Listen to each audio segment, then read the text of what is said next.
So it turns out the riots themselves have actually spread to Belfast now. Business and cars set on fire as fresh violence breaks out in Belfast. And one thing that I bet this article isn't going to talk about is, and there was a friend I had who was actually on the ground and like sending me pictures, is you had the loyalists and nationalists standing next to each other. There was like red hand of Ulster flags being waved right next to tricolours while everyone was chanting immigrants out. Because if there is one thing that you can unite two enemies, it's a bigger enemy. Anyway, a business was set on fire in Belfast on Saturday night as fresh disorder broke out in the city following anti-immigration protests, which is also known as Belfast on a Saturday night. The Police Service of Northern Ireland (PSNI) was maintaining a presence in the Donegal Road area in the south of the city, where several cars and a number of bins were also set alight. Belfast. During violence earlier in the day, businesses were attacked after an anti-immigration protest moved through the city. Giving an update on Saturday night, a PSNI spokesperson said police are dealing with ongoing disorder in the Donegal Road area of South Belfast tonight. This disorder has resulted in a business premises being set on fire. The public should avoid the Donegal Road and Sandy Row areas. Earlier in the day, police mounted a significant security operation during a lengthy confrontation between anti-Islamic protesters and those taking part in an anti-racist rally at Belfast City Hall, during which fireworks and other missiles were thrown. People taking part in the anti-Islam demonstration then travelled towards the university area of the city, where there were clashes with residents of the Lower Ormo area. A business was attacked in the Botanic area of the city, and windows were smashed at a hotel. A number of social media messages during the week had been shared asking for people to gather and block roads. I've seen this one before. In the Greater Belfast area and elsewhere in the wake of the murders of 3 young children in Southport. Stormont leaders have condemned the violence in Belfast. Northern Ireland's First Minister Michelle O'Neill said Belfast is a progressive and inclusive city, because that's obviously the words that every government stooge has to parrot no matter what. She wrote on social media, years of dedication and hard work from people across our community have transformed it for the better. I think that was the Good Friday Agreement, actually. But anyway, together we will keep moving forward towards a brighter future for Belfast, a city that flourishes free from hate and division. That's not true. Anybody seen the giant peace walls that run between housing estates so that they don't kill each other? Belfast, free from division. No. Deputy First Minister Emma Little-Pengelly said Northern Ireland must always be a place that protects the right to protest, the right to have a view, and to express it. Funnily enough, all of the football songs that you can get arrested for over here in Scotland, not banned in Belfast. Not banned in Belfast. However, girls with a Belfast accent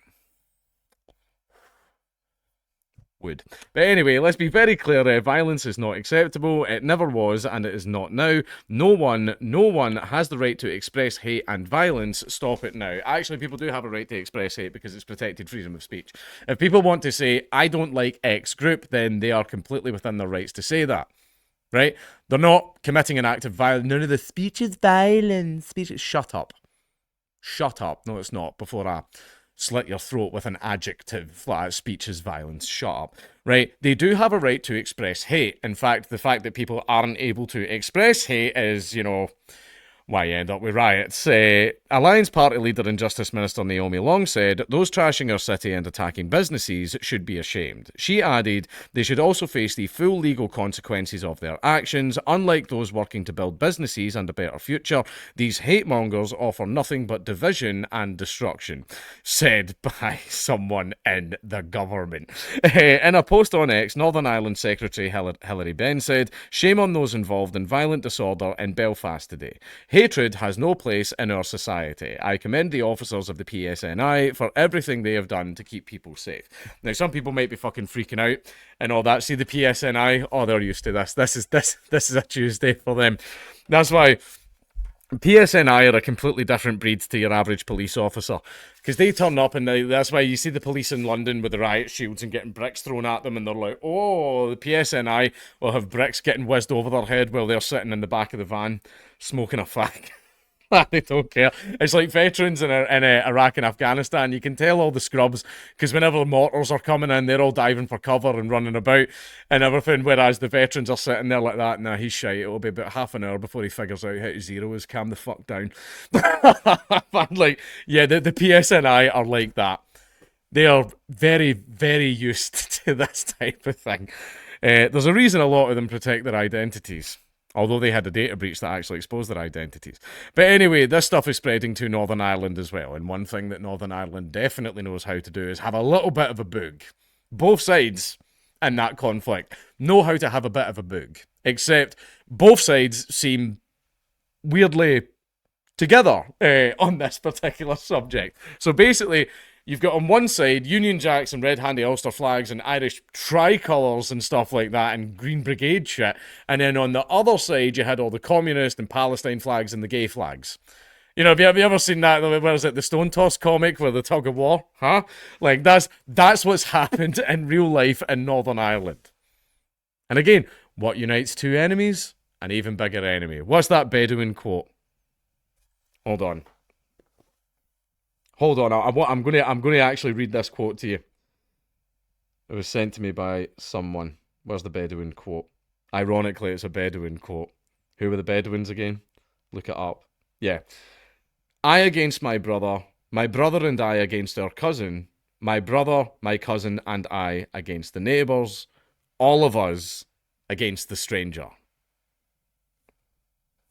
I'm just saying, look, the Good Friday Agreement did a lot of heavy lifting, right? But it didn't exactly, yeah, a lot of stuff, everyone, dropped the Armalites and dropped the car bombs and stuff like that, mostly, right? But everyone still hated each other. However, you now have them arm in arm, chanting and singing and like partying with each other and all that type of stuff. And that is not something that we have seen for a very, very, very long time. And I never, ever in a million years expected to see that in my lifetime.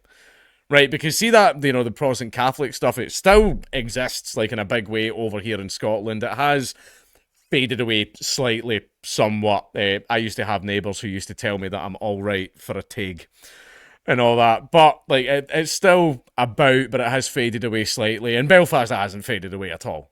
Right, it's still very, very much a thing there. You still have the peace walls. You still have the fact that they are police, the PSNI, hide their faces and don't reveal their identities and stuff. A lot of them probably still peek under their car in the morning before they go and drive to work. Right, very much it's still a thing over there in Northern Ireland. However, the rules have changed.